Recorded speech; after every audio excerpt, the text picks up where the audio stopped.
Eu quero ler um texto ainda em Atos dos Apóstolos, muito conhecido, texto áureo do pentecostal. Vou ler propositalmente na King James, porque o outro você já sabe de cor. Atos 1, versículo 8: mas recebereis o poder quando vier sobre vós o Espírito Santo, e sereis minhas testemunhas, tanto em Jerusalém como em toda a Judeia, a Samaria e até os confins da terra.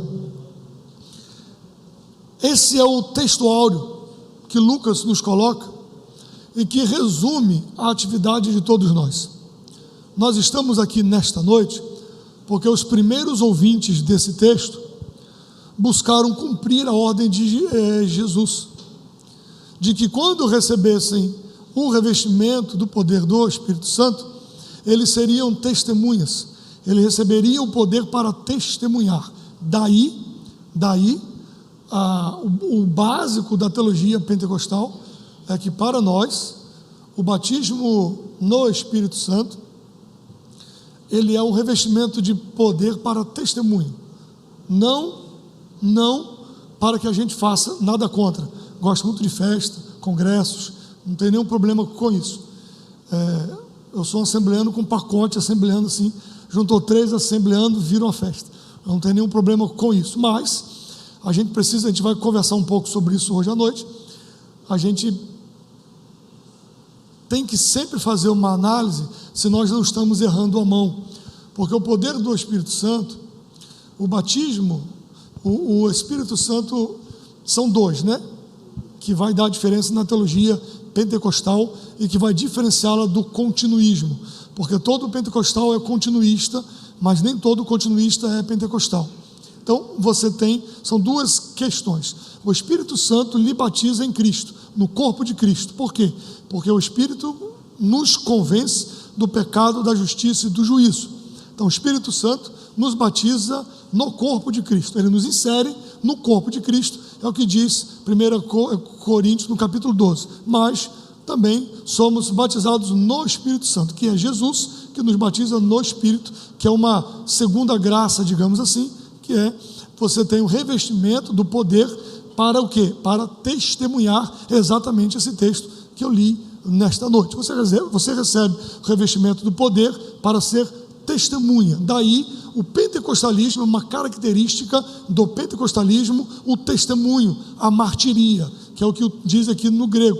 Você recebe o poder para, se preciso for, você morre por causa desta pregação, por causa dessa mensagem, que você é portador desta mensagem. Então, a questão da missão, da evangelização, do envio de missionários, do trabalho de evangelização de rua, de universidade, de presídios, de escola, de semáforos, de trem, de ônibus, seja onde for, você vai encontrar no Brasil, você vai encontrar um pentecostal dando testemunho de Jesus na praça, na rua, na esquina, na boca de fumo, no hospital, entregando folheto. Por quê? Porque está atrelado à natureza de ser pentecostal, o testemunho. A natureza do ser pentecostal não é você fazer os congressos, falar muita língua estranha dentro da igreja, fazer muito movimento dentro da igreja e não dar testemunho do lado de fora. Então, é essa dimensão que a gente, eu falo pastoralmente, que a gente precisa redescobrir, que a gente precisa pensar a respeito disso com a nossa geração. A gente vai conversar. A tela para eu passar, ou se alguém vai ficar passando. É muito simples, irmãos, o que eu vou propor na tela, tá? E a partir disso a gente vai ter algumas conversas e vamos fazer algumas discussões a respeito disso. Se quiser se manifestar, se for uma manifestação boa, você levanta a mão que eu deixo você falar. Se for uma manifestação meio estranha, daqui mesmo a gente faz assim e expulsa. Entendeu? Então, se quiser manifestar-se, né, fique à vontade, né? Não fica tão à vontade assim não, mas fica um pouquinho à vontade, tá bom? Então, o tema proposto para nós hoje é pentecostalismo, sociedade e cultura no Brasil contemporâneo, né? dá um semestre de aula esse título, né? Mais ou menos, dá um semestre. Você discutir o pentecostalismo, a sociedade brasileira, como ela é formada, a cultura que nós vamos desenvolver, porque você não cria uma cultura em pouco tempo, você tem são gerações, e como que isso se dá também na contemporaneidade, no dia de hoje, e como que nós chegamos aqui hoje, né? Dá uma boa, eu já estou me escalando para as outras semanas teológicas, para pós-graduação, estou me escalando já para a aula. Então, é um tema de um semestre, mas a gente vai conversar um pouquinho. Eu tenho até aqui, hora?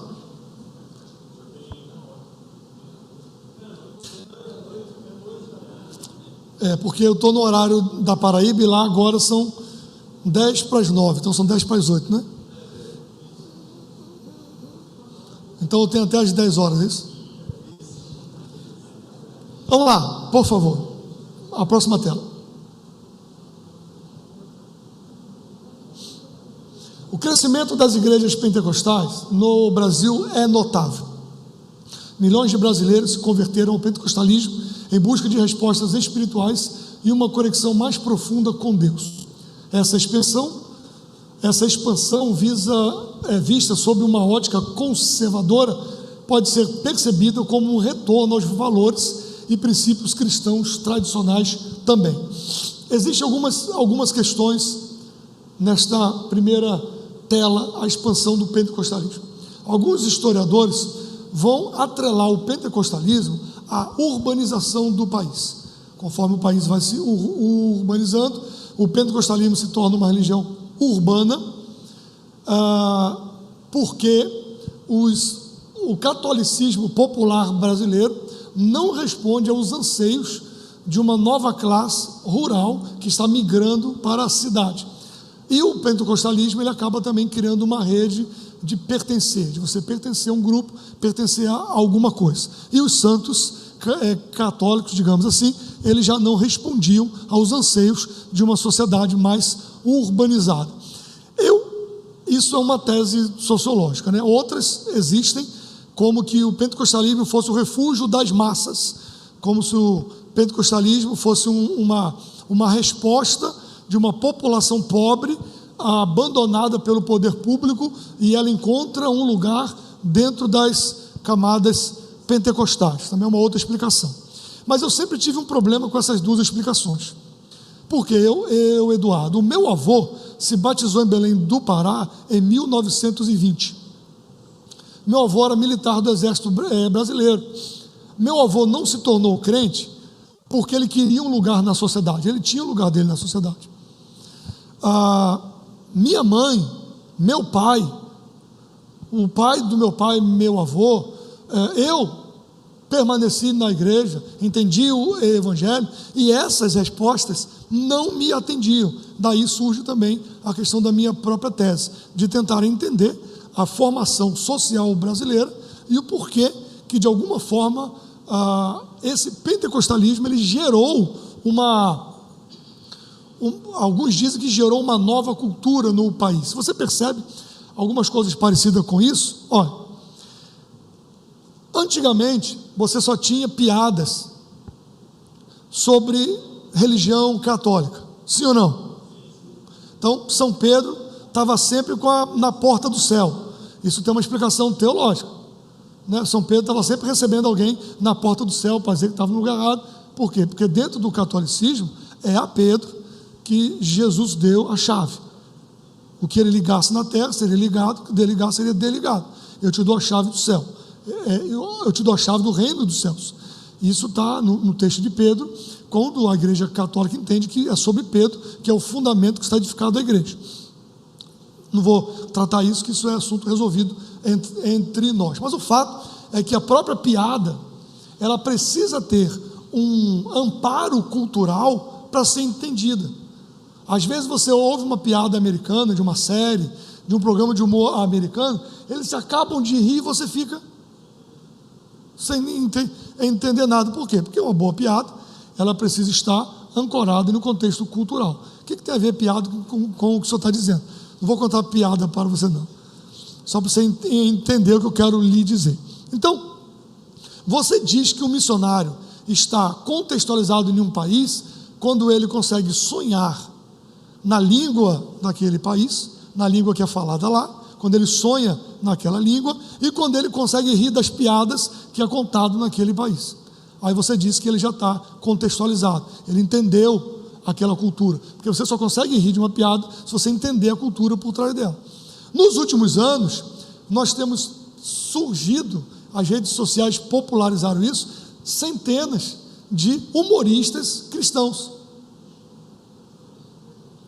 Centenas de humoristas cristãos, e que não estão contando piadas em um ambiente religioso. Ele vai no antigo Jô Soares, não vou mostrar aqui o vídeo, mas quando eu dou aula sobre a religiosidade popular brasileira, eu apresento esse vídeo.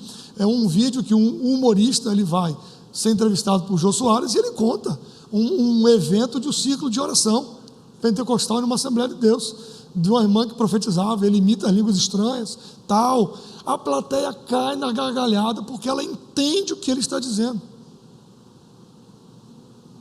Ela está entendendo o que ele está dizendo. Ou seja, algo que era muito pessoal, muito reservado nosso, ele ultrapassou as fronteiras do templo e já começa a ser compreendido pela sociedade de um modo geral.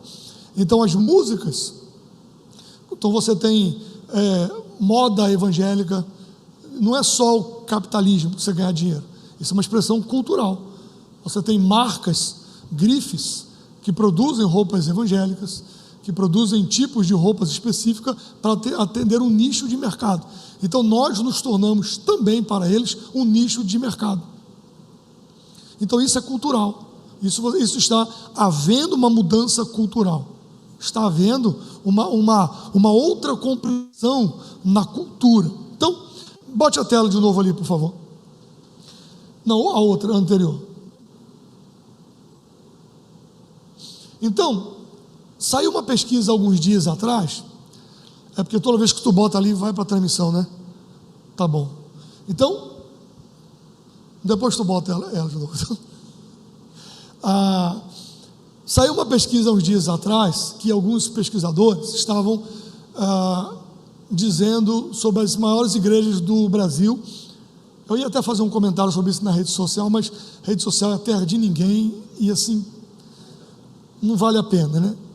Não vale a pena. Então, eles estavam fazendo pesquisa, que a maior igreja é a Assembleia de Deus, aí botavam os números, claro, não precisa fazer pesquisa para dizer que a Assembleia de Deus é a maior igreja, só você olhar para a Hughes, você vê. Mas tudo bem. Aí botaram em números, mas da onde eles tiraram esses dados? Dados de CNPJ.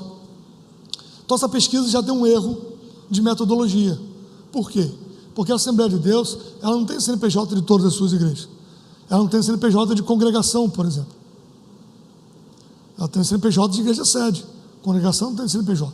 Pelo menos acho que eu conheço, a maioria não tem. Ela funciona com o CNPJ da sede. Então, essa pesquisa pega o crescimento das igrejas pelo CNPJ, mas ela não consegue pegar todo o tamanho da Assembleia de Deus, porque a Assembleia de Deus só tem CNPJ da matriz. E algumas igrejas, em algumas zonas rurais, nem isso tem. O terreno que a irmã doou, e fulano doou, e fez uma casa com o seu culto, uma varanda lá, e ali virou uma igreja, e está lá. Em muitos lugares isso ainda acontece. Então, então eles estão tentando entender, a gente. Então, essa semana teológica que a FEIX propõe, ela também é interessante. Por quê? Porque a gente começou de uns anos para cá, a gente mesmo, nós mesmos, pentecostais, falar sobre a gente mesmo. Porque as pesquisas eram todas de fora para dentro, e na maioria das vezes eles erravam feio, porque você lia e eu não me via representado naquelas pesquisas, eu não me via representado naqueles dados, porque eu não era aquilo ali, a minha família não representava aquilo ali, o meu caminho de fé não era aquele ali, e aí a gente ficava mais aborrecido ainda.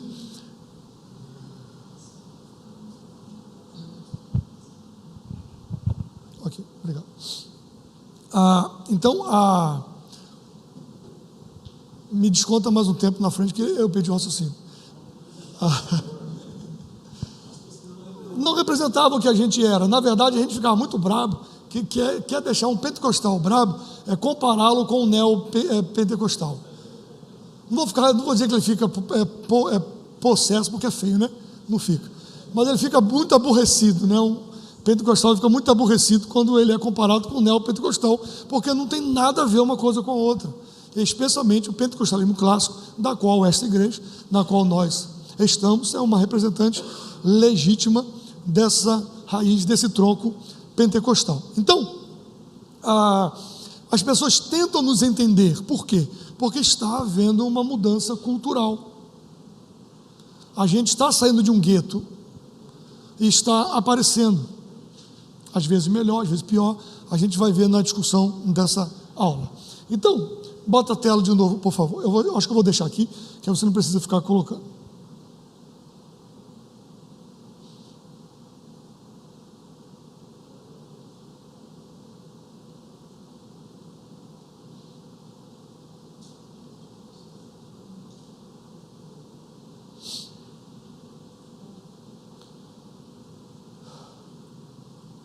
Então, quando você fala de pentecostalismo, sociedade e cultura no Brasil contemporâneo, você precisa também levar estas questões em consideração. Então, houve uma expansão do pentecostalismo. E aí leva também a outras perguntas, porque é importante reconhecer que a proliferação de igrejas nem sempre reflete a qualidade teológica ou a qualidade de fé. Isso levanta preocupações legítimas. A gente precisa perguntar se nós estamos tendo um crescimento ou um inchamento. Porque o que é um câncer? O câncer é um crescimento desordenado de células. Pode tirar a tela. O câncer, ele é um crescimento desordenado de células. Então, são células que crescem a ponto de matar o corpo. Então a gente precisa também fazer, e esses movimentos aqui, essas semanas são sempre muito importantes, porque elas levam à reflexão, ao pensamento, a tentar entender e reconhecer que essa proliferação de igrejas nem sempre reflete a qualidade do cristianismo ou da fé que está sendo vivido ali. Então você tem desafios. Do ponto de vista teológico, conservador, o pentecostalismo enfrenta desafios significativos. A ênfase na experiência religiosa muitas vezes pode levar a interpretações subjetivas das Escrituras, que a gente vai tratar um pouco mais isso amanhã. É um erro, e a gente precisa voltar nesses marcos, isso sim, é não remover os marcos antigos, e a gente precisa voltar e bater essas estacas de novo, porque o vento vai soprando, as tendas vão balançando e as cordas vão afrouxando. Então, existem alguns pontos teológicos, doutrinários, que, via de regra, a gente precisa estar voltando nele e precisa estar vendo se eles estão bem presos. Então, é importante para o pentecostalismo, é importante para que a gente viva nessa sociedade, que as nossas bases teológicas estejam muito claras. Então, uma das nossas bases teológicas é exatamente a supremacia da palavra de Deus, da Bíblia como palavra de Deus, regra de fé e prática. A minha experiência, ela é subjetiva. A experiência minha não, de qualquer um. A experiência é subjetiva e ela varia. E eu sempre ouvi do meu pai, da minha mãe, que não tinham formação nenhuma, e do meu avô, que experiência pessoal não é regra para a comunidade. O que é regra para a comunidade é a doutrina bíblica. Então eu preciso ter cuidado. Por quê? Porque na ênfase, ou na ânsia, no afã de nos diferenciarmos de outras denominações, que nós somos uma igreja cuja experiência possui uma importância fundamental no processo, mas a experiência não é um fim em si mesmo. Essa experiência acontece dentro de uma moldura, e o que nos dá essa moldura é a palavra de Deus. Então, nessa expansão, nessa vida em sociedade, e eu vinha conversando com o irmão no carro, exatamente, a gente poderia ampliar um pouco mais, mas a formação da sociedade brasileira, você tem alguns elementos bases. Você tem o colonizador, você tem a religiosidade do colonizador, e o catolicismo que o português trouxe para o Brasil, e o espanhol para as Américas, de um modo geral, ele era com perdão de quem me ouvir na rede social e não concordar, ele era o pior catolicismo que se podia ter naquele período. Por quê? Porque ele era o catolicismo medieval que foi combatido. E a reforma protestante, ela não logrou êxito prático na Península Ibérica, por exemplo. Então a Península Ibérica está saindo de guerras, de muitas guerras, além dela ser campo de passagem, ora a Europa invadia a África, ora a África vinha para invadir a Europa. E Gilberto Freire vai dizer que o português é o primeiro louro transitório, cabelo preto e barba loura, ou barba preta e cabelo louro. E é o primeiro louro transitório, por quê? Porque os próprios habitantes da Península Ibérica, eles já eram mestiços de várias etnias que trafegavam por aquele campo de batalha. E quando os mouros, por exemplo, em alguns lugares da Península Ibérica, eles ficaram cerca de 750 anos. Então nenhum povo vive 750 anos numa região sem deixar marcas profundas na cultura daquele outro povo. Então essa cultura moura islâmica, ela está presente, inclusive até hoje, dentro inclusive da própria cultura brasileira. Então você tem o catolicismo trazido pelo colonizador, sem contar que os portugueses que vieram para cá já não era essa coisa tão boa assim, nem os espanhóis e nem os outros imigrantes, né? Mas isso é outra história. Você tem os indígenas que eram animistas, e você tem os negros escravizados, arrancados das suas terras com religiões de matrizes africanas, proibidos de praticar, porque o Brasil, por cerca de 350 anos, ele era como religião oficial o catolicismo romano.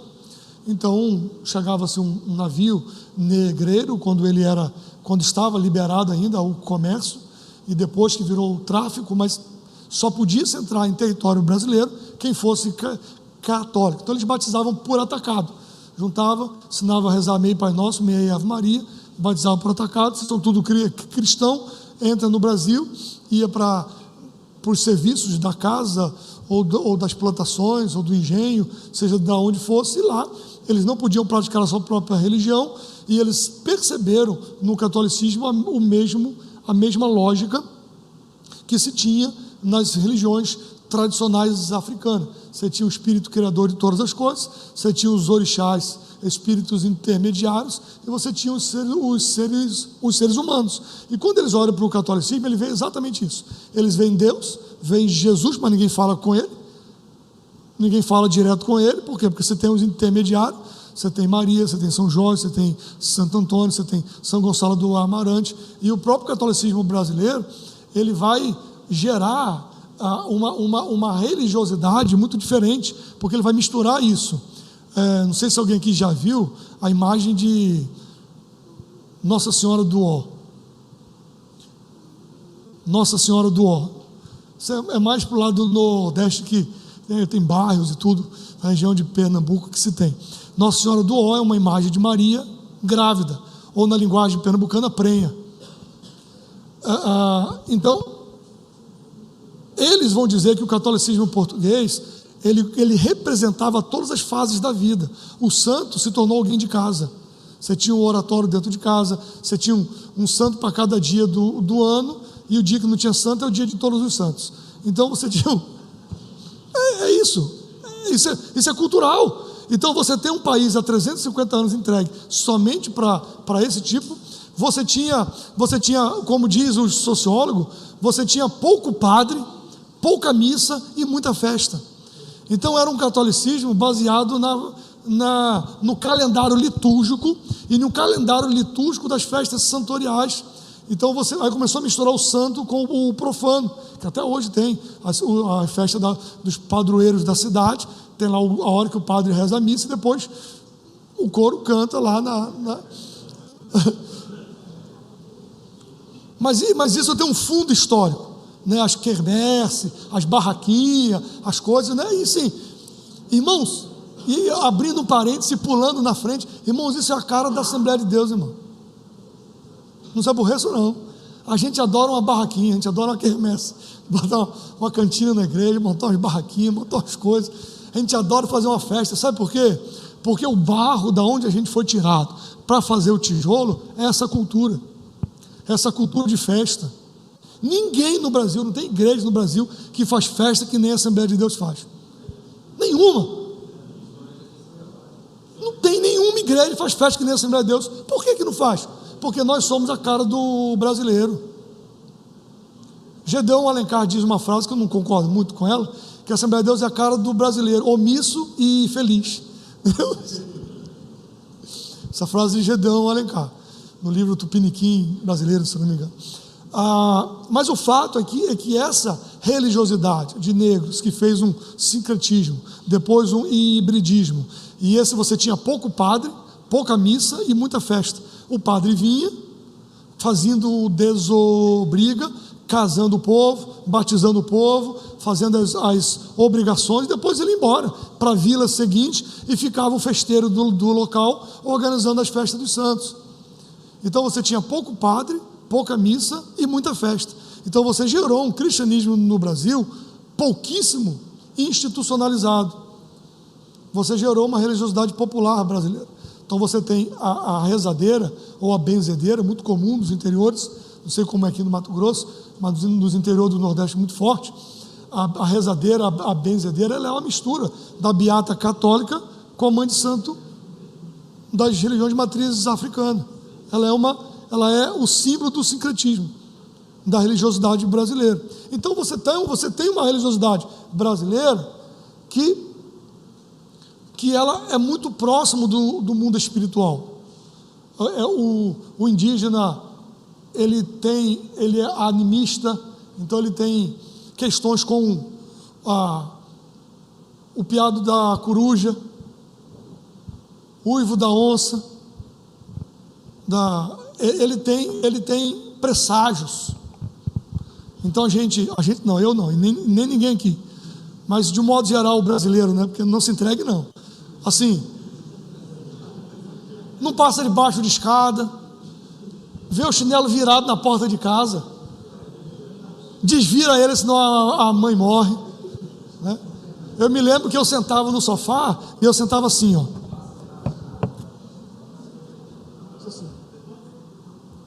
Aí eu me lembro quando minha mãe passou perto de mim, me deu um tapa no braço e: tá querendo que eu morra? Tá me agorando? Tudo crente, tudo filho de crente, criado na igreja. Mas isso é uma cultura religiosa que está lá, o gato preto. Irmãos, não se aborreçam com o que eu vou dizer, não. As coisas não se aborreçam, não. Mas olha,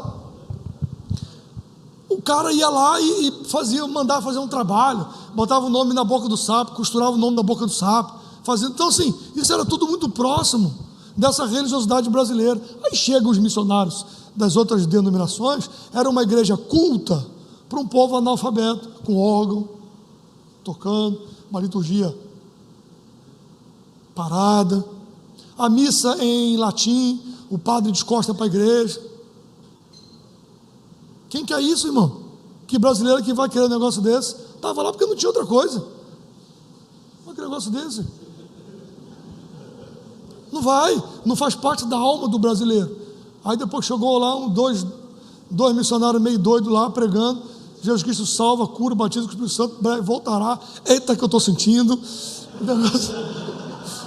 Olha, aí chega no culto assim, diz o Senhor, tal, o cara fala: rapaz, o negócio aqui é forte. Mas isso é uma cultura, isso está dentro da sedimentada cultura brasileira. Há um rio subterrâneo. O cara ia para o centro, tomava um passe, fazia o negócio dele lá, e chegava na igreja: não, aqui quem fala é Deus que fala com você, tu vai mudar de vida. Então, assim, você começou, que aí eu chamo no meu livro de ressignificação. A teologia pentecostal, ela nem faz o sincretismo, nem o hibridismo, ela ressignifica elementos. Por que o povo assembleano raiz, né? Então os hoje que é meio estranho. Meio estranho. O assembleano raiz, por exemplo, ele não tem dificuldade de pagar voto. Por que não tem? Porque ele vem de uma tradição que paga a promessa.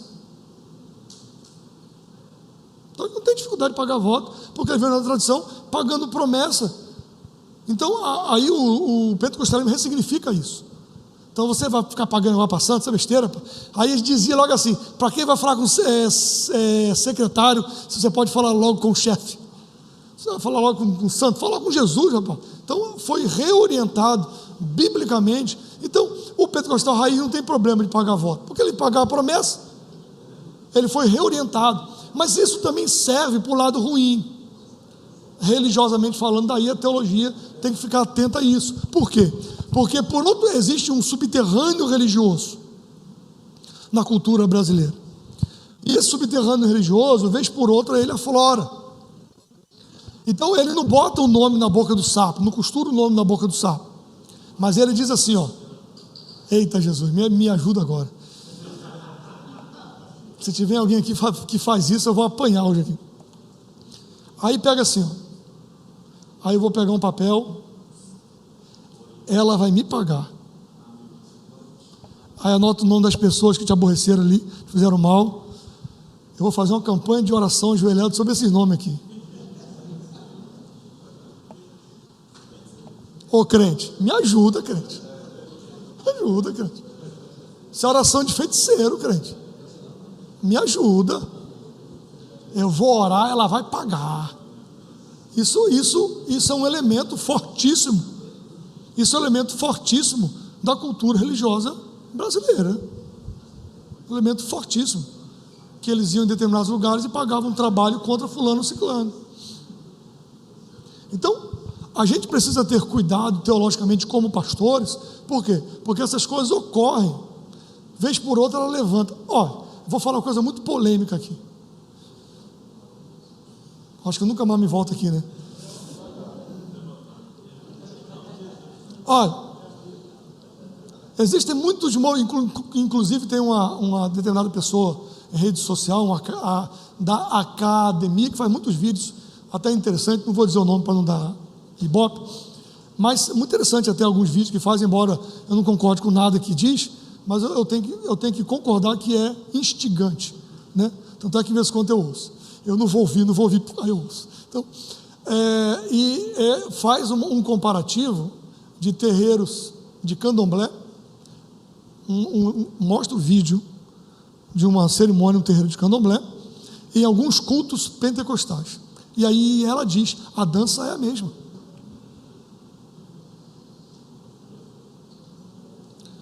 Aí como explicar de pessoas que nunca foram no candomblé repetir os mesmos movimentos? Está aí o segredo da coisa. Existem pessoas mais chatas do que eu que dizem, porque é o mesmo espírito.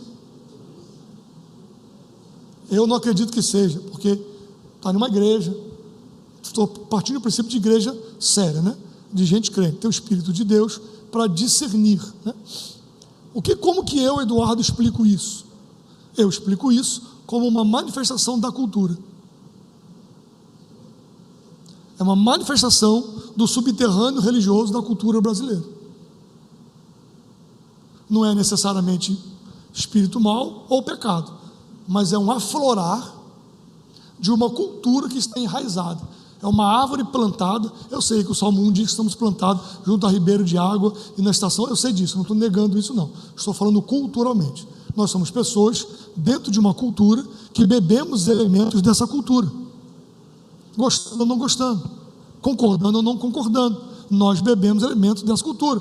Daí você precisa ter uma boa teologia, daí você precisa ressuscitar em muitas igrejas a escola bíblica dominical, os cultos de ensino e o ciclo de oração, que em muitas igrejas estão morrendo e os congressos estão aumentando. Aí você pode perceber que estão aumentando e esses movimentos também estão. Por que esses movimentos também estão aumentando? Porque são pessoas que têm pouca Bíblia, pouca base de oração, e é um prato feito para que os elementos culturais se manifestem. Ó, vou contar uma história aqui que o pastor Zé Carlos de Lima me contou. O pastor Carlos me contou que ele chegou numa igreja, ele foi pastorar uma igreja no interior da Paraíba, e ele percebeu que uma irmã Chegava em determinada hora do culto, a irmã se levantava e fazia, rodava e pá. Aí eu sei fazer movimento mesmo. E ela fazia e tal, e sentava. O pastor olhou assim, falou nada, ele tinha acabado de chegar na igreja há pouco tempo, há poucos dias, mas ele foi observando, e toda vez que a irmã fazia, ele olhava para o relógio, para ver a hora que ela fazia e quanto tempo ela demorava. Todo culto ela fazia na mesma hora e durava o mesmo tempo. Todo culto na mesma hora. Aí um dia, passado alguns meses, e ele quieto, não repreendeu a irmã do púlpito nem nada. E ele passava perto da irmã, não sentia nada ruim, nem espírito ruim, nem nada. Porque você tem que ser crente, né, meu irmão? Não é possível que o diabo está dentro da pessoa e você não. Não sei que tem uma parceria, né? Aí ele disse que ele foi lá e conversou lá. Aí um dia ele chegou mais cedo na igreja, essa irmã chegou. E ele estava na porta da igreja recebendo os irmãos. É um hábito que eu também tenho. Não dá para fazer isso quando a igreja é grande demais, mas igrejas que você pode fazer, é bom você receber os irmãos na porta da igreja. Aí ele estava recebendo os irmãos na porta da igreja e a irmã chegou mais cedo. Pai do Senhor, irmão pastor. Pai do Senhor, minha irmã. A senhora está bem? Estou bem. Aí ela passou, ele falou assim: minha irmã, por favor, que mal lhe pergunte. Eu percebi assim que em determinado momento do culto a senhora faz assim uns movimentos assim. Aí ela olhou para ele: o senhor percebeu, né? Aí ele: não deu para não perceber, irmão. Pois é, pastor, assim e tal. Aí o pastor perguntou para ela assim: irmã, como é que é? O que a senhora sente assim? Que a senhora, essa pergunta pastoral, né? Ele é o pastor da igreja. Irmão, o que a senhora sente assim? O que acontece que a senhora faz isso? Irmão pastor, o anjo do reboliço vem.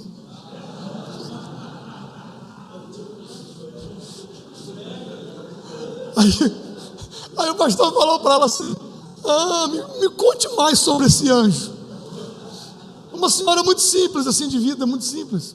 Aí o pastor: me conte mais sobre esse anjo do reboliço. Pastor, ele chega, mas como é que ele é assim? O que ele faz? Não, o que ele faz com a senhora?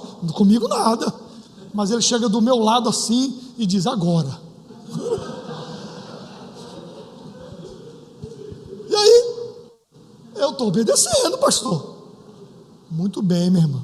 O senhor não está gostando, não é?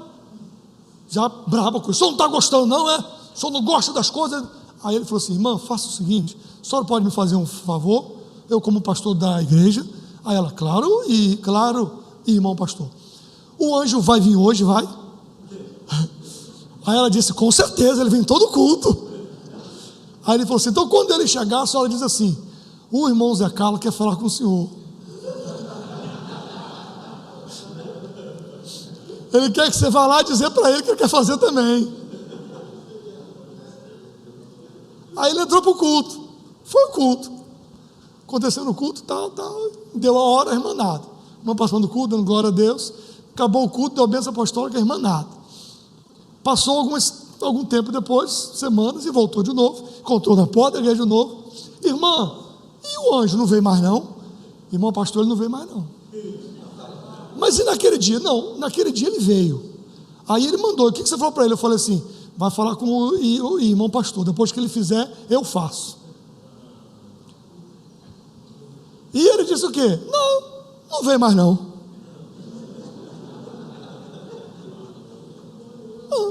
Problema resolvido, sem causar briga dentro do mundo, não tem problema nenhum. Agora, isso você não aprende na cadeira, no curso de teologia. Isso você só aprende no dia a dia, na prática pastoral, viu? Então, não estou fazendo apologia ao não estudo, não, viu? Estou dizendo que isso é o tipo de coisa que só a vivência, na caminhada do ministério que você vai, e que aí sim entra a questão do pentecostalismo também, que você vai tendo discernimento, o Espírito vai te discernindo sobre as coisas que você tem que fazer e como vai caminhar. Bem, isso gera, bote na outra tela, o desafio teológico. Do ponto de vista teológico, o pentecostalismo enfrenta desafios significativos. porque a ênfase na experiência religiosa, muitas vezes, pode levar a interpretações subjetivas das Escrituras, resultando em doutrinas e práticas questionáveis. A teologia da prosperidade, por exemplo, apresentada pelos neopentecostais, e que encontra muito eco em muitas Assembleias de Deus, infelizmente, por exemplo, que promove a busca desenfreada por riquezas materiais em nome da fé, está em desacordo com os princípios bíblicos tradicionais de simplicidade e generosidade. Então, você precisa, pode fechar. Foi desculpa citar também esse nome, né? Pode parecer ser, esse pastor é meio doido, ele fala de uma coisa, aí mistura com outra, mas é assim mesmo. Se eu não me engano, foi Joãozinho 30, que vocês nunca ouviram falar dele, vocês são crentes, servo de Deus, carnavalesco famoso no Rio de Janeiro, que você também nunca assistiu e nunca nem ouviu nenhum negócio lá, mas ele era uma pessoa muito proeminente naquele meio, né? Em Joãozinho 30 disse assim: quem gosta de lixo é o rico, pobre gosta de luxo. E ele disse isso em relação a como ele montava o carnaval, as fantasias, porque perguntaram para ele, mas isso não é muito caro? Isso não é muito luxuoso para as comunidades? Aí ele diz isso: pobre gosta de luxo, gosta de parecer com luxo. Quem gosta de ficar fazendo coisa lá nas comunidades são os ricos, sociólogos, antropólogos, que vão para lá, montam um negócio lá e ficam lá, mas eles mesmo não gostam disso não. Então, a teologia da prosperidade, ela tem um apego muito grande dentro da sociedade brasileira e sociedades africanas também, por causa disso. Eu estou dizendo pessoas que convivem, vá para uma reunião de chefes de Estado, por exemplo, os chefes de Estado de países europeus, Suécia, Finlândia, eles chegam no carrinho deles normal. Os africanos chegam de Mercedes, com batedores, aquela coisa assim, chega abafando. Não, é meio assim, quem é, não precisa dizer que é. Isso serve para a teologia também. O cara chega na igreja, vai pregar, e o povo e as pessoas ficam impressionadas, porque ele gasta 15 minutos dizendo de quão importante ele é para estar ali e quão privilegiado é você ouvi-lo. E as pessoas acreditam. Ele passa 15 minutos dizendo o quão importante ele é. Aí você fica: esse vale a pena ouvir. Tá, esse porque esse não é nada. Não se aproveita nada do que diz, é só latão descendo ladeira abaixo, fazendo barulho. Quando você vai olhar para ver o que pode peneirar para sobrar disso aí, como diz, vou usar de novo meu pastor, eu sou fã do meu pastor, como diz o pastor Zé Carlos, não dá um tchó. Você sabe o que é um tchó? Eu contei para Gesiel, tu sabe o que é um tchó? Sabe? O pastor falou assim: isso não dá um tchó. Sabe o que é não dar um tchó? O pastor Zé Carlos diz assim: não, você está lá o cara está modelando ferro lá, ele bota no fogo, tira e bate o ferro, aí ele está olhando assim, aí ele bota no balde d'água, aí quando bota no balde d'água faz tchó. O cara não dá um tchó para esfriar e fica se achando quem manda em tudo, né? Então, isso são desafios teológicos que nós pentecostais enfrentamos, de fazer teologia numa cultura brasileira e dentro de um movimento pentecostal. Por quê? Porque esses elementos, eu fico brincando assim, mas eu estou falando muito sério, esses elementos da cultura, eles estão impregnados, e esses elementos da cultura que estão impregnados, eles acabam transbordando para a sua prática diária. Se você não tiver os padrões definidos, se você não tiver um princípio bíblico claro, se você não tiver, vamos falar aqui da Assembleia de Deus, um padrão denominacional estabelecido, mas isso não quer dizer que a gente é melhor ou pior do que ninguém, mas são alguns padrões denominacionais, precisam ser estabelecidos, porque senão vira bagunça e ninguém entende nada. Então, aí às vezes eu encontro algumas pessoas na igreja que eu trabalho, jovens e irmãos, e eles chegam, engraçado que eles chegam para mim e falam assim: pastor, quero fazer uma pergunta. Pois não, mas me responda biblicamente. Não, eu não me respondo como pastor da Assembleia de Deus. Falei, meu irmão, aí você está arrumando um problema, porque assim, eu sou um pastor da Assembleia de Deus, eu acredito nas propostas bíblicas que a denominação faz. Eu posso até saber de pessoas ou de linhas teóricas ou teológicas que diz outras coisas e tal, mas mas o que diz mesmo assim? O que a Bíblia diz mesmo? Não é possível que o senhor não me diga isso. Eu falei, não, calma, eu tenho que sentar, conversar, tomar um café, uma longa conversa assim, porque eu falo muito quando eu sento para conversar assim, aí vira uma conversa comprida, que nem cantiga de grilo, não para, né? Então, esses desafios teológicos, eles existem também por causa da formação social brasileira e religiosa. Existe, citando um professor meu, professor Neide, existe um subterrâneo religioso. Um subterrâneo religioso. No nosso caso, às vezes ele aparece e se instala por falta de uma análise mais acurada da situação, por falta de um cuidado maior, pastoral. No caso de outros movimentos, às vezes ele se instala propositalmente, porque eles já se instalam assim para atrair as pessoas. Então você tem a rosa ungida, você cheira a rosa, você tem o sal grosso, você tem, eu fico, às vezes eu assisto, às vezes quando eu viajo assim, aí eu vou, deito em casa eu não consigo fazer isso, mas às vezes eu viajo, vou para o hotel, vou dormir, aí antes de dormir eu ligo a televisão, boto no sleep, eu ligo a televisão, não tem problema não, né? Aí eu ligo e fico zapeando, e aí paro nas igrejas, nos cultos de algumas igrejas, e às vezes eu quero desligar, mas eu não consigo desligar. Os caras são bons mesmo, os caras parecem contador de história, ficam, não, porque e tal, eles ficam contando, e aí vai entregando a rosa, cada rosa custa tanto, e você está na rosa, e vai e tal, e aí eu fico assim, mãe, que cabra sem vergonha, e eu fico, se eu assistisse mais meia hora, eu fazia um pix para ele,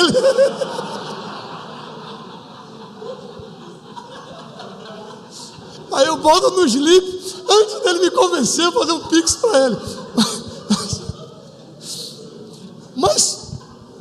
mas é cultural, eles pegam elementos da cultura, eles pegam os elementos da cultura e prendem as pessoas nos elementos culturais, eles prendem,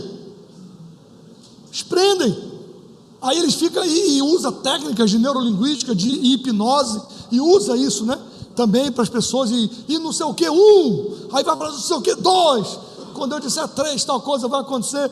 Então, aí algumas pessoas dizem, eu duvido que aquilo é espírito que se manifesta. Claro que se manifesta sim, fica chamando ele, sem chamar ele já vem perturbar a gente. Você passa 2 horas chamando ele, para aparecer na televisão ainda, ele vem mesmo. 2 horas chamando,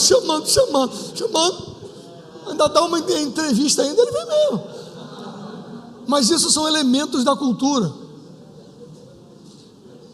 São elementos da cultura. Eu não sei se aqui na região tem, mas existem igrejas, por exemplo, que eles têm determinados cultos com determinados nomes.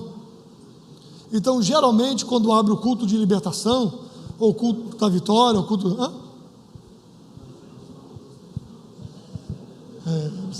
vocês gostam do negócio. Geralmente é o mais cheio. Aí fica uma pessoa lá na obrigação de ter revelação, de revelar isso, revelar aquilo, de falar isso, falar aquilo. Então, por quê? Porque isso é um elemento da religiosidade popular brasileira. Então a gente precisa ter esse cuidado, porque essa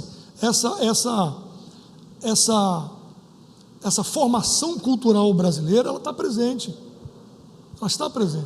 E mesmo filhos de crente, ela surge. Por quê? Porque está impregnado na sociedade. Há um impacto cultural e social, que o pentecostalismo produziu também. O pentecostalismo também desempenha um papel importante na cultura brasileira contemporânea. Sua influência pode ser vista na música, na moda e na linguagem. Isso é uma discussão, né? Não estou dizendo se é certo ou se é errado. Minha função aqui não é doutrinária, estou relatando os acontecimentos, mas a minha função não é doutrinar, não estou ocupando o púlpito da igreja que eu sou pastor para lhe doutrinar, não é isso, estou narrando os fatos. Mas você tem festa de peão, boiadeira em alguns estados, no Nordeste tem vaquejada, tem festa junina, grandes, que já há igrejas que reproduzem como se fosse um elemento cultural. Tem um problema sério aí. Por quê? Porque não é um elemento só cultural, é um elemento de uma cultura religiosa. Então, quando você reproduz isso, você está reproduzindo uma questão atrelada a uma cultura religiosa.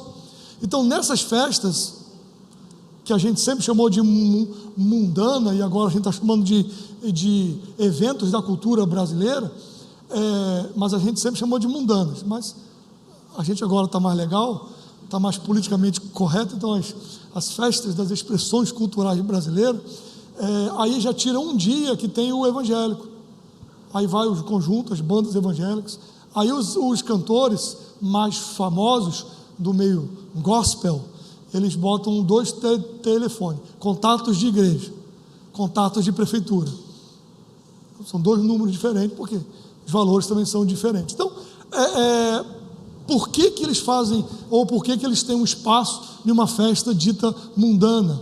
Porque há um impacto cultural do pentecostalismo.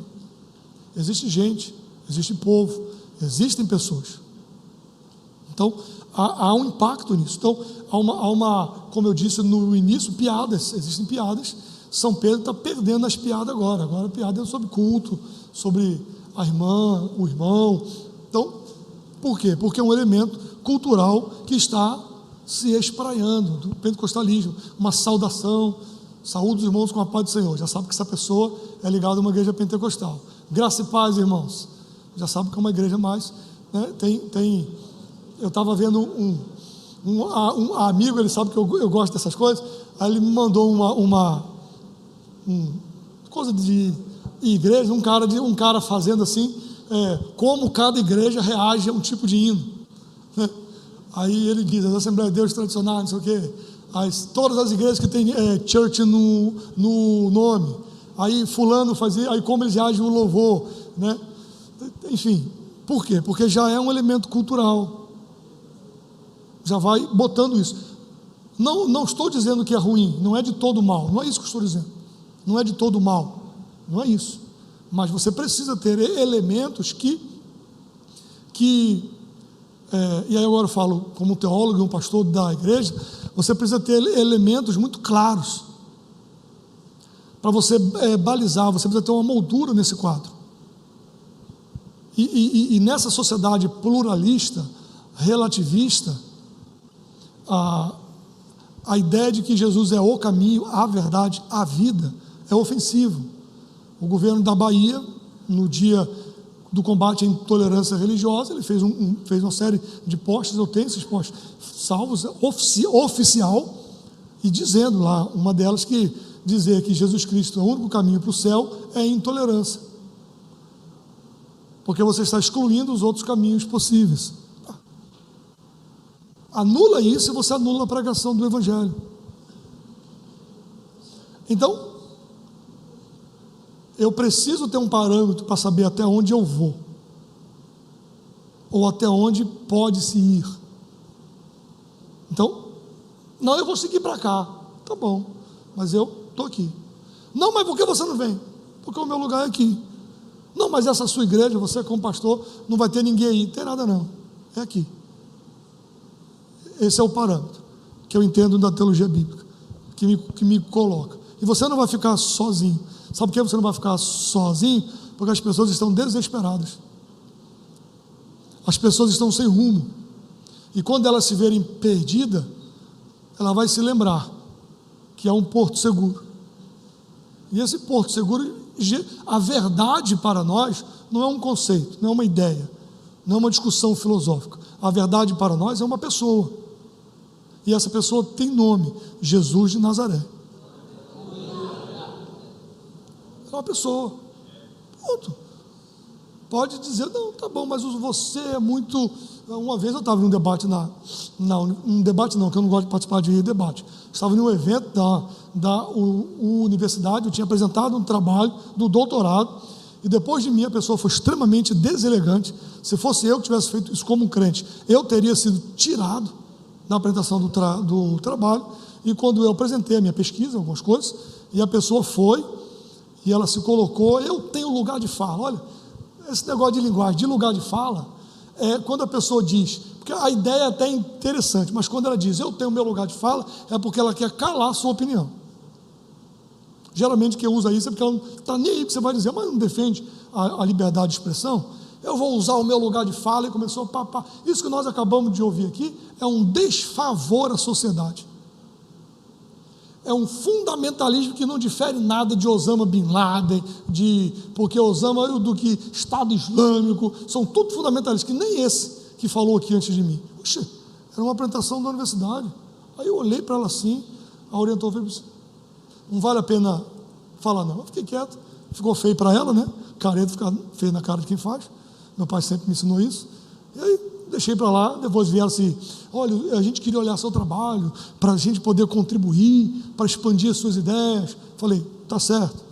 Porque aí depois conversando, eu falei assim, olha, eu conheci eu acho que foi John Stott que disse que tem gente que abre tanta cabeça que o cérebro cai. Entendeu? Tem que abrir a mente, abre a sua cabeça. Tem gente que abre tanto que o cérebro cai. Então, deixa o meu no lugar, entendeu? Deixa ele aqui ainda, está tudo certo. Então o pentecostalismo gerou um impacto cultural na linguagem, e essa transformação cultural levanta questões sobre a preservação dos valores tradicionais em meio a essa sociedade de mudança. Então assim, o pentecostalismo clássico, ele está sendo atacado. Por que ele está sendo atacado? Porque ele ainda é um muro de contenção. Então ele está sendo atacado.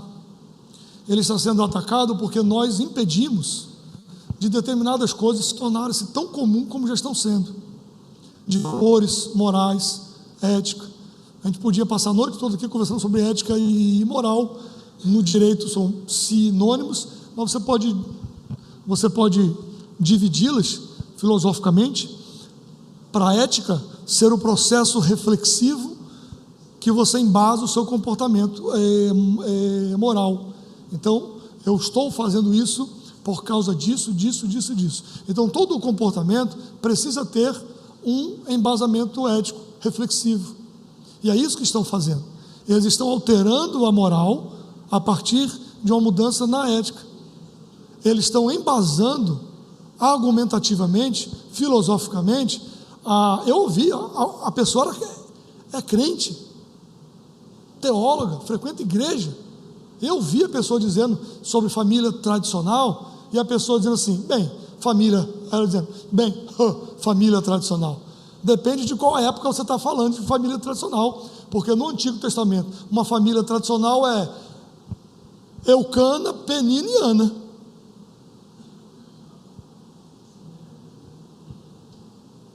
Olha aí.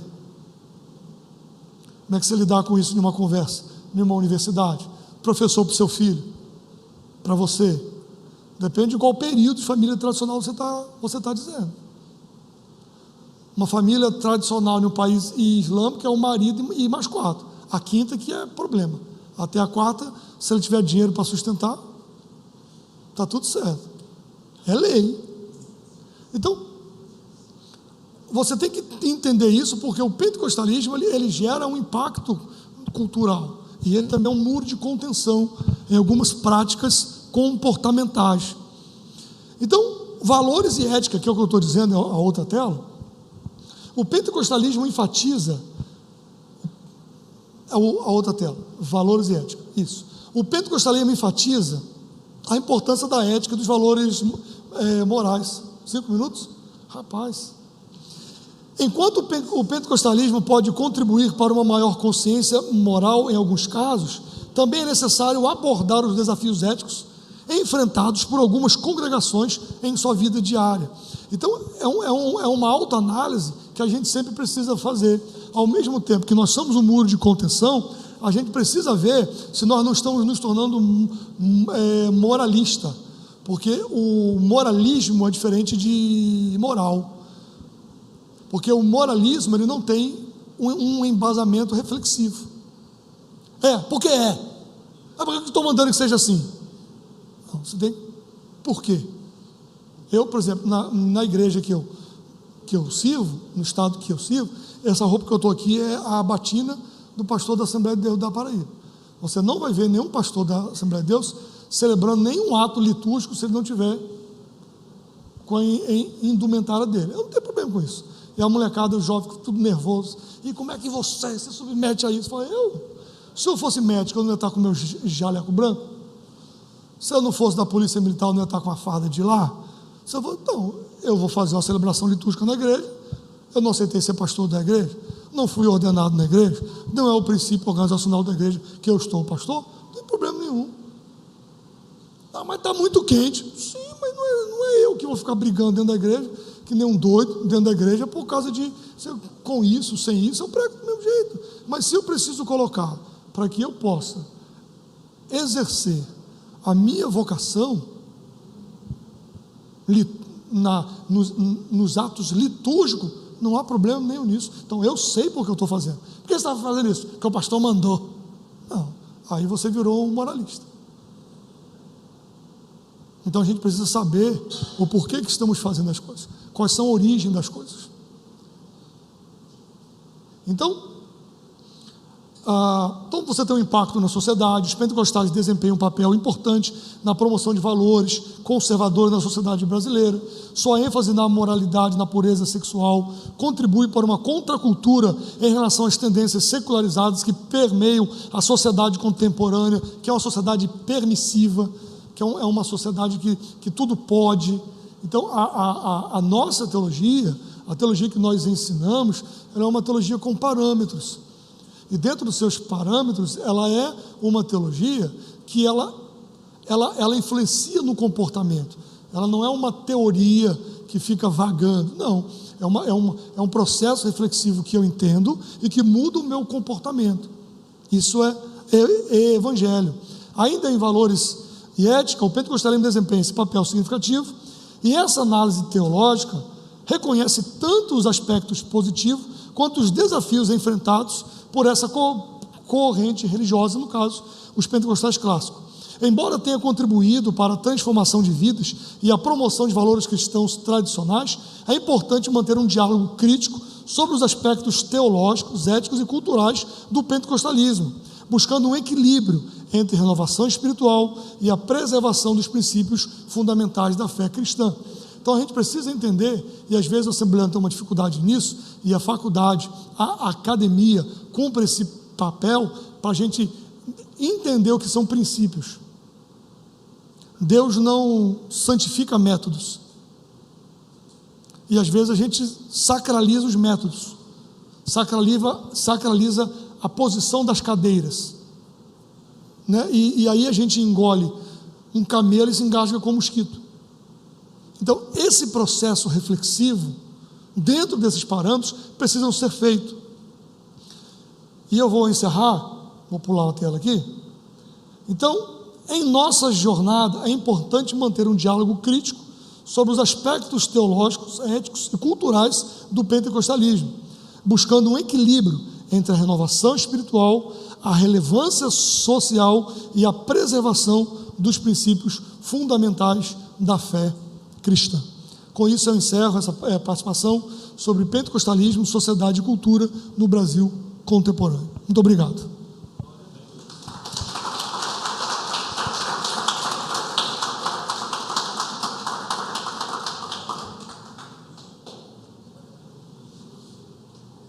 Posso descer, pastor?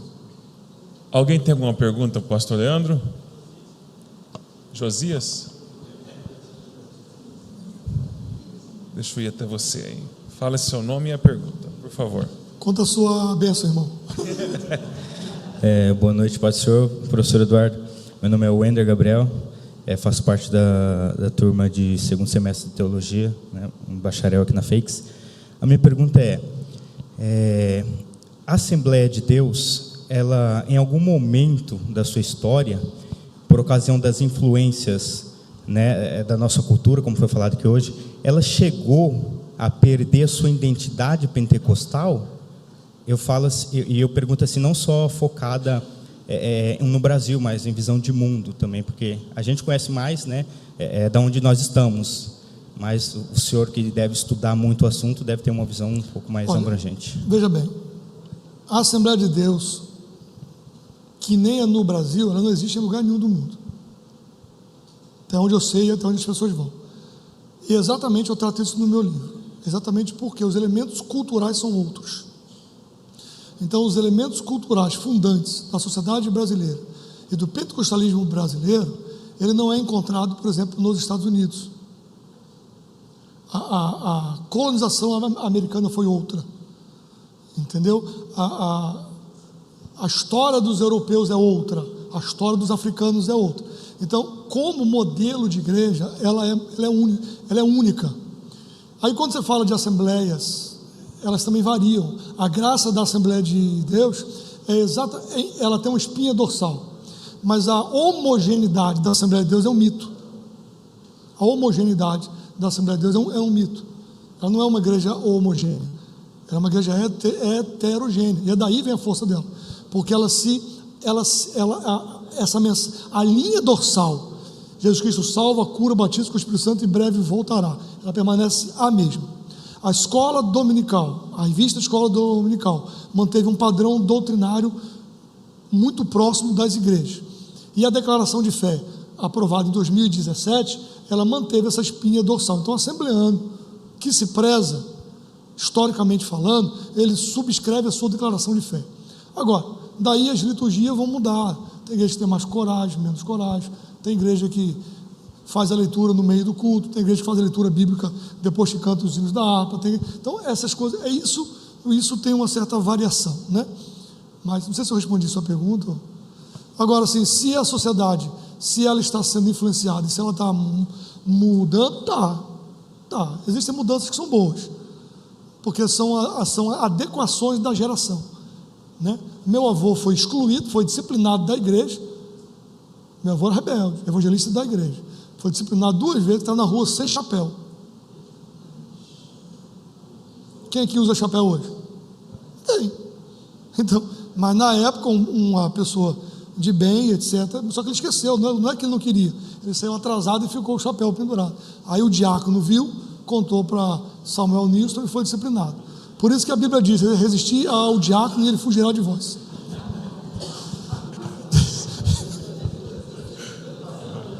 Pastor, desculpa os diáconos, viu, Sam? mais uma pergunta aqui. Cumprimento a todos com a paz do Senhor. Sou aluno do 2º semestre de Teologia da FEIX. Meu nome é Max.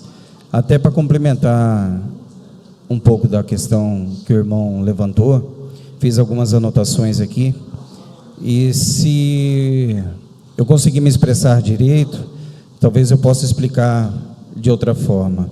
Diante da liberdade cultural sendo revelada diante da humanidade, em específico, a gente falando sobre a defesa do Evangelho, a defesa do pentecostalismo, principalmente da nossa congregação, fiz algumas ponderações aqui sobre a etimologia do culto, sobre a questão que é manifestada sobre o Espírito e as revelações. Aí o povo não cria curiosidade sobre a descoberta da palavra em si, e sim pelo movimento que foi levantado no primeiro assunto. E essa expressão é feita com atenção maior. Por que eu falo isso? Porque está virando chacota as brincadeiras, como o senhor mesmo fez o exemplo, enquanto que as pessoas deveriam ter curiosidade para descobrir o Evangelho, descobrir a presença de Cristo. Muitos, não são todos, mas os próprios irmãos, eles expõem o Evangelho ao escárnio diante de todo o povo, e se torna brincadeira muitas das coisas. em falar em línguas e a ministração da palavra em si. Então, eu me preocupo muito com isso. E também, se há uma orientação do ministério em relação a esses vídeos que são expostos nas redes sociais, nessas questões que onde está mais para brincadeira do que para evangelismo, né? E referente a isso também a gente vê em algumas festas, como também foi bem lembrado, às vezes se torna até mais do que uma festa simples, uma manifestação cultural. Ela pode abranger muitas outras coisas, em vez de nós sermos referência para esse povo que está lá fora, é nós que estamos buscando as coisas de fora para trazer dentro da igreja. Agradeço a oportunidade. Muito bem. Olha, são bastante coisas que o senhor falou. Por que vocês estão rindo? Interessante, ele fez um resumo da palestra. Ele fez um resumo interessante nas palavras dele sobre aquilo que a gente conversou aqui. Meu irmão, olha só, eu acho que a gente está aprendendo a lidar com a sociedade de comunicação, né? Na igreja que eu trabalho, por exemplo, o culto é transmitido ao vivo, culto de ensino, né? O culto de quarta eu peço para não transmitir, porque a gente faz mais com os departamentos, a gente gosta de dar oportunidade, são umas pérolas assim, e eu peço para que não transmita, até para não constranger as pessoas que não estão querendo ter mais oportunidade. Aí o de quarta eu não faço. Então eu escolho mais ou menos que vai ter as oportunidades, mas às vezes tem assuntos que eu quero falar com a igreja, e eu aviso o pessoal da mídia, sem fazer escândalo nem nada, só vai lá e diz que quando eu fizer determinado sinal, eles derrubam a transmissão. Porque eu quero dizer alguma coisa para a igreja, ou quero que os irmãos façam alguma coisa, e que quem está fora dali não vai entender, que está dentro de um contexto. E as pessoas têm mania de ficar assim, aí cortam 9 segundos, 10 segundos, de uma coisa de 1 hora e pouca, né? Vai pegar aqui que eu disse, existiu o diácono e fugirá de vós, mas ele tem todo um contexto da história que eu contei. Então, assim, então a gente tem que ter muito cuidado. Então a gente está aprendendo a viver com rede social ainda. Eu mesmo não esquento com rede social, eu ignoro a maioria das coisas, porque não vale a pena. E assim, a gente está aprendendo a viver com isso ainda. E como que a gente combate trevas? Sendo luz. É só a gente fazer direito, só a gente fazer certo. E as pessoas vão ver, não, ali o pessoal ali é legal, que eles falam, não, mas na tua igreja é assim, é? Aí eu digo, vai lá para tu ver se é. Eu digo que não é. Eduardo, na tua igreja, como é que é? Vai lá para tu ver como é que é. Aí eles vão. Então assim, e a gente precisa saber lidar com isso, sabe? Infelizmente, há seus exageros, né? Como diz Humberto Eco, a internet deu voz a muitos idiotas. Então, é verdade, né? Pastor, para encerrar... Eu fui forte, né? Não, foi bom. Para encerrar, para alunos de teologia que têm interesse em estudar pentecostalismo do ponto de vista da academia, da nossa FEIX, recomende uma literatura ou até 2. Meu livro? Meus irmãos, todo estudante de teologia, ele precisa ter algumas coisas na sua biblioteca básica, digamos assim. Precisa ter a Teologia Sistemática de Stanley Horton, isso é obrigatório, né? Ela é muito simples. Não é simples, se você for ler ela direitinho, ela é até muito complexa, entendeu? Você pega a Teologia Sistemática da Batista Regular, de Bancroft, e bota a Sistemática de Antônio Horton ali, você tem a teologia pentecostal completa, clássica. Então, você precisa ter a declaração de fé da Assembleia de Deus, você precisa ler a declaração de fé da Assembleia de Deus, você precisa ver os livros de William Menzies, Robert Menzies, você precisa atentar aos clássicos de Antônio Gilberto, por exemplo. Enfim, tem bastante material bom hoje, né? Na época a gente tinha menos, mas tem bastante material bom. Aquele livro de Robert Menzies que a CPAD lançou, Pentecoste, essa é a nossa história. Esse livro é extraordinário, todo aluno de teologia tem que ler esse livro, viu? Pentecoste, essa é a sua história. Precisa ler esse livro, um livro fininho, mas um livro muito bom, e um livro que infelizmente ele ficou com um título bom, não é ruim, mas é muito comum, Batismo com o Espírito Santo, de... fugiu o nome do autor americano, Anthony de Palma. É um livro fininho, mas é um livro muito bom, é uma discussão muito interessante que precisa ser observado na academia, ok? E leia a Bíblia, viu? E o irmão, já foi embora, irmão? Poxa, ele está no segundo semestre, mas é para ele chegar no último, continuar saudando a igreja com a paz do Senhor. Glória a Deus. Está vendo? No último semestre assim, viu? Muito obrigado. Amém. E eu agradeço a oportunidade em nome de Jesus. Amém. Graças a Deus.